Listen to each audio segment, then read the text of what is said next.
now the Taxpayers Alliance Town Hall Rich List has found that in 2023 to 24, at least 3,906 council employees earned more than £100,000. Well, that's 26% more compared to the previous year. Wow. OK, well, the Taxpayers Alliance said this is the largest number of people earning at least £100,000 or £150,000 since the Town Hall Rich List began in 2007. There are a huge number of people working in councils who earn more than the Prime Minister. Well, joining us now is the Chief Executive of the Taxpayers Alliance, John O'Connell. John, just how expensive have things got? Afternoon, Tom. Hi, Emily. Yeah, as you mentioned, it's close to 4,000 employees at local authorities who are in receipt of remuneration of £100,000 or more. And this obviously is coming at a time when council tax is about to go up by 5% for most, and in some cases up by 10%. Council tax on second homes has gone up by 100%. And at the same time, people are possibly feeling like their bins are collected less frequently than they used to be. There are potholes still scarring their local roads.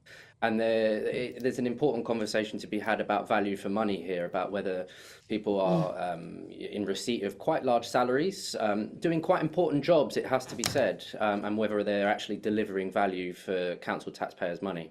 Hundreds, am I right, of people working in councils who earn more than the Prime Minister, who's on, what, 170 odd? Yeah, there'd be thousands, in fact. But I think it goes to show that, yes, council bosses are in charge of very large budgets, but they don't have the same competitive pressures of the private sector. They're given grants year after year, and they deliver very, very important services. It's absolutely right to make that properly clear. And lots of council budgets nowadays are geared towards adult social services too. So in terms of cutting back on waste, sometimes there's less wiggle room than people might expect. Having said that, we've got councils like Colchester who are withdrawing park maintenance budgets. We've got Ealing who are closing children's centres. So there are councils that are really deciding they're needing to pare back on frontline services that people expect when they hand over those big bills at the end of every month that are actually going up this month.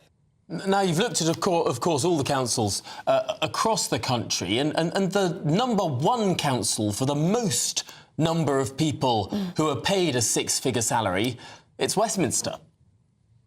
It is, on 73, Westminster Council. And we've seen recently, to be fair, Westminster is traditionally a pretty well-run council, low council tax compared to the rest of the country. A lot of that's got to do with the fact that it's got quite a lot of prominent businesses in the area and things like that.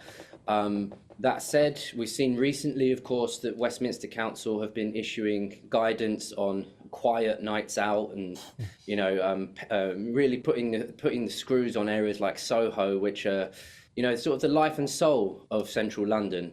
So, again, maybe people who are visiting the area might be wondering why those on such high salaries are sending out such a strange edict for a place that's supposed to be the lifeblood of the country.